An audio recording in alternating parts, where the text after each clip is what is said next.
ആരോഗ്യവകുപ്പിനെതിരായ വിമർശനങ്ങൾ തള്ളിക്കളയുകയാണ് മുഖ്യമന്ത്രിയും ആരോഗ്യമന്ത്രിയും. കേരളത്തിന്റെ മികവാർന്ന ആരോഗ്യരംഗത്തെ താറടിക്കാൻ ഒന്നിനു പിന്നാലെ മറ്റൊന്നായി കഥകൾ മെനയുകയാണെന്നാണ് മുഖ്യമന്ത്രി പറയുന്നത്. അന്താരാഷ്ട്ര ഭീമന്മാരുടെ അജണ്ടകൾ നമുക്ക് തിരിച്ചറിയാൻ കഴിയുന്നില്ല. അവർ ചിലരെ വിലക്കെടുക്കുകയാണ്. കേരള മോഡൽ തകർക്കാൻ ശ്രമിക്കുന്നവരെ ഒറ്റപ്പെടുത്തുമെന്നും മുഖ്യമന്ത്രി പറഞ്ഞു. സ്വാഭാവികമായും ആളുകൾ കൂടുതൽ സർക്കാർ ആശുപത്രികളെ ആശ്രയിക്കും.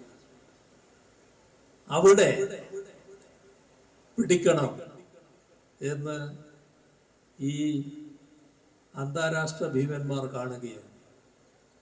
അവരുടെ അജണ്ടകൾ പാവപ്പെട്ട നമുക്ക് പെട്ടെന്ന് തിരിച്ചറിയാനാവില്ല. അതിനായി വിലക്കെടുക്കേണ്ടവരെയൊക്കെ അവർ വിലക്കെടുക്കും. പല വഴികൾ, പല മാർഗങ്ങൾ അവർക്കുണ്ട്. ആ വഴികൾ സ്വീകരിക്കുകയാണ്.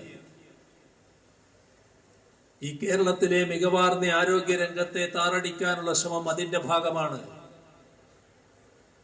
ഒന്നിനു പുറകെ ഒന്നായി കഥകൾ മെനയുന്നത് അതിന്റെ ഭാഗമാണ്. അവർക്കാവശ്യം കേരളത്തിലെ ആരോഗ്യരംഗം ഒന്നുമല്ല എന്ന് സമർത്ഥിക്കലാണ്. ആരോഗ്യമേഖലയെ ആക്രമിക്കുന്നവർക്ക് മറ്റ് ചില അജണ്ടകൾ ഉണ്ടെന്നും ആരോഗ്യമേഖല ഇതിലൊന്നും തകർന്നു പോകില്ലെന്നും മന്ത്രി വീണ ജോർജിന്റെ വിമർശനം.